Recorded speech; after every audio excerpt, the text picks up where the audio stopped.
Assalamualaikum warahmatullahi wabarakatuh. Perkenalkan, nama saya Elvisa Fitri, kelas 12, jurusan TKJ, sekolah di SMK Muhammadiyah Jati.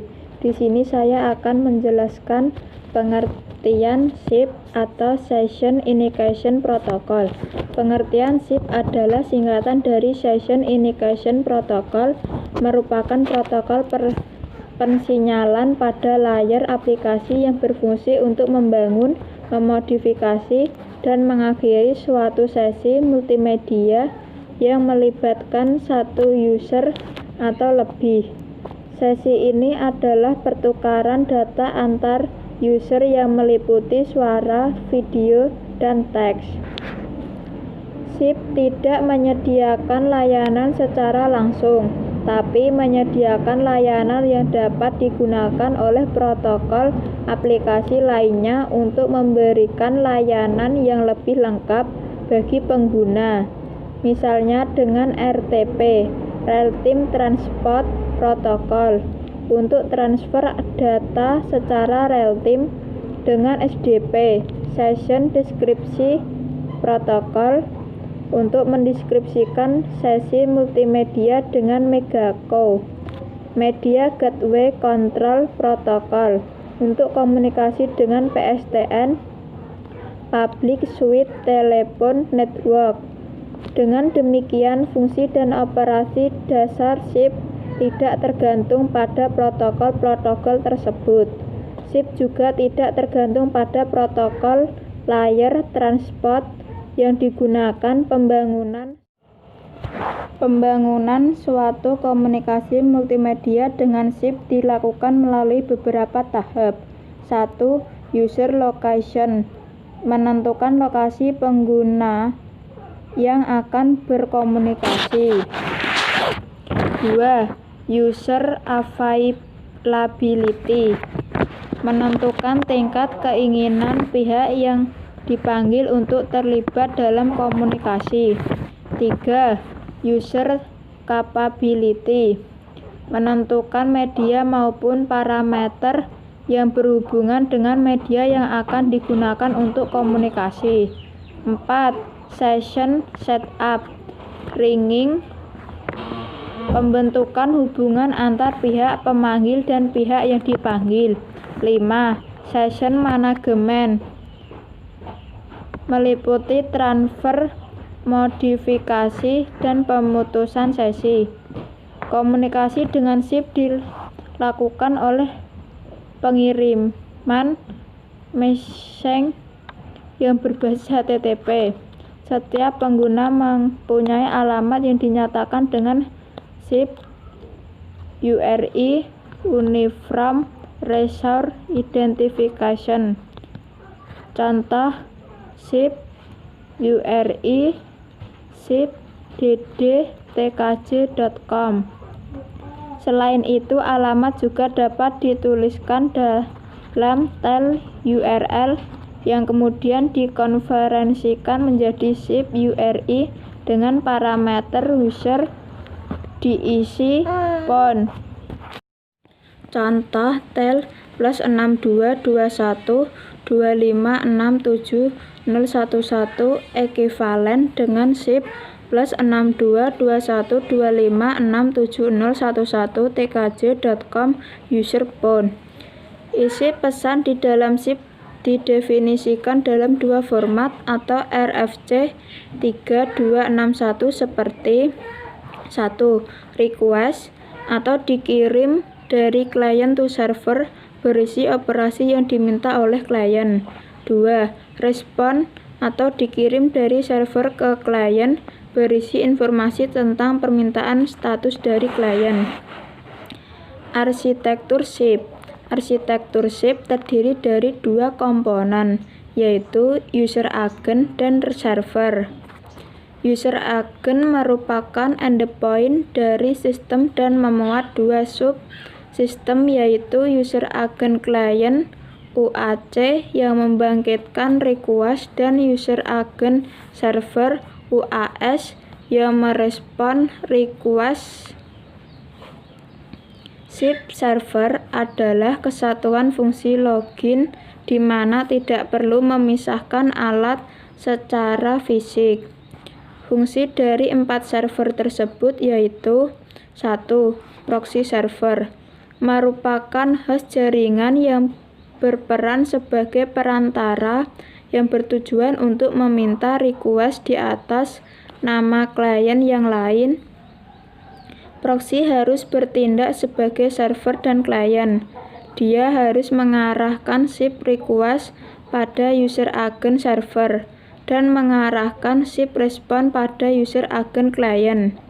Proxy server juga berfungsi untuk melakukan routing, memastikan request disampaikan pada yang berhak menerima, dan juga membuat kebijakan seperti meyakinkan bahwa pemakai tersebut sudah diizinkan untuk melakukan panggilan.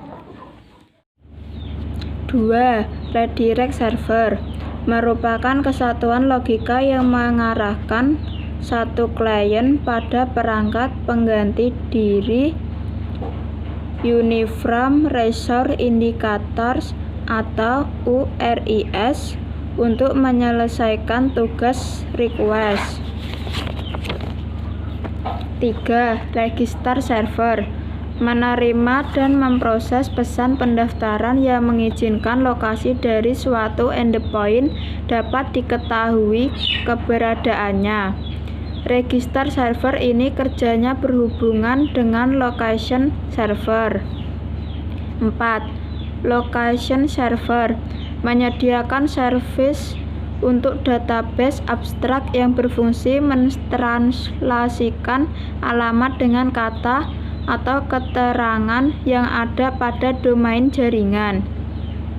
Protokol SIP didukung oleh beberapa protokol antara lain 1. IETF Session Description Protocol atau SDP merupakan protokol yang mendeskripsikan media dalam suatu komunikasi. Tujuan protokol SDP adalah untuk memberikan informasi aliran media dalam satu sesi komunikasi agar penerima yang menerima informasi tersebut dapat berkomunikasi. 2. IETF Session Announcement Protocol atau SPA merupakan suatu protokol yang setiap periode waktu tertentu mengumumkan parameter dari suatu sesi konferensi.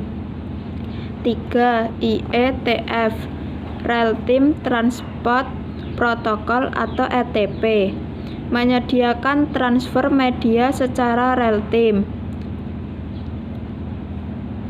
4. Real-Time Control Protocol atau RTCP mengatur sesi secara periodik, mentransmit paket yang berisi feedback atas kualitas dari distribusi data. 5. Itu T-Code merupakan algoritma pengkodean yang direkomendasikan seperti G7231, G711, G728, dan G729 untuk audio atau H.261 untuk video. Kelebihan SIP. General Purpose SIP dapat diintegrasikan dengan protokol standar IETF lainnya untuk membuat suatu aplikasi yang berbasis SIP. Arsitektur yang terdistribusi dan scalable, proxy server, redirect server, register server, dan location server. Sederhana pengiriman message berbasis HTTP text based, bukan binary based. Hal ini menyebabkan SIP mudah diimplementasikan. Mobility. Seorang pengguna dapat menerima message atau call yang ditunjukkan kepadanya. Meskipun berpindah dari satu lokasi ke lokasi lainnya, proxy server akan meneruskan call ke lokasi pengguna pada saat ini. Device yang digunakan dapat berupa PC, baik di rumah maupun di kantor. wireless phone, IP phone, ataupun telepon biasa. Layanan dapat dibuat dengan Call Processing Language (CPL) dan Common Gateway Internet (CGI), antara lain call waiting, call forwarding, call blocking, atau basic feature. Call forking melakukan call kepada beberapa endpoint, instant message, find me, follow me. 3. Tahap implementasi SIP sebagai berikut. Menghubungkan SIP proxy ke existing PBX. Migrasi user dan terminal ke SIP proxy. Migrasi ke PSTN dari existing PBX ke SIP. Tahap 1. Tahap pertama adalah menghubungkan SIP proxy dengan PBX sistem existing sebagai gateway ke PSTN untuk menghubungkan dari IP network ke PSTN. SIP proxy akan meroutingkan seluruh panggilan dari panggilan VoIP ke PSTN. Link koneksi bisa menggunakan PRI, ISDN, maupun T1. Pertama harus dilakukan adalah setup SIP proxy, SIP call manager. Setelah setup berjalan dengan baik, selanjutnya tinggal menghubungkan ke PBX existing dengan link ISDN E1 atau T1. Tahap 2. Tahap selanjutnya dalam migrasi existing user dan service ke SIP. Migrasi semua handset ke SIP baik menggunakan gateway maupun mengganti dengan handset yang native SIP. Pendekatan dengan menggabungkan keduanya bisa menjadi pilihan yang baik. Selanjutnya adalah setup SIP application server untuk mengakomodasi fitur-fitur yang dibutuhkan user seperti voicemail, multi-party, conferencing, IUR, find me, follow me, dan masih banyak lagi fitur yang disupport SIP. Tahap 3 adalah melakukan routing panggilan keluar melalui koneksi internet. Banyak operator menjual SIP bus dengan menawarkan layanan long distance dengan harga yang lebih murah. Yang perlu diantisipasi adalah natur network internet yang unpredictable seperti jitter dan error rate, dan tentu saja security. Sebagai tahap awal, SIP dapat digunakan sebagai alternatif untuk melakukan panggilan ketika di luar kantor atau teleworks. Itulah tadi penjelasan mengenai pengertian SIP di dalam VoIP. Sekian dan terima kasih. Mohon maaf jika ada tutur kata yang salah. Wassalamualaikum warahmatullahi wabarakatuh.